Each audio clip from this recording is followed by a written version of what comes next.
バレエをやってきてるせいか、太ももの前張りがすごいのですが、そういう時は筋トレとストレッチどっちやった方がいいですか？横脚と反り腰でもあるので、良くならないのでしょうか？難しいんですけど、バレエって結構ガチンコで部活でやってるとかだと筋肉つくと思うんですよ。しかも中腰とかって前ももめちゃくちゃ使うので、それは前もも張るよねって話なんですけど、筋トレは裏ももとかお尻とか、前ももを使わない筋トレした方がいいです。裏ももとかお尻を使う練習をした方がいいです。で、ストレッチに関してはもう前ももめちゃくちゃやった方がいいですね。多分前もも完全に使いすぎだと思うので、前もものストレッチめちゃくちゃやった方がいいです。さらに、横脚と反り腰。反り腰の方は、ズボラストレッチ反り腰とか YouTube で検索すると反り腰の動画出てくるんですけど、反り腰の方最近おすすめなのがですね、チャイルドポーズだっけな、名前忘れちゃったんですけど、こうやって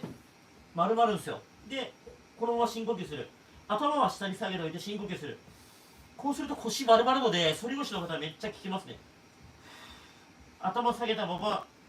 このまま大きく深呼吸。とかやるといいんじゃないかなと思います。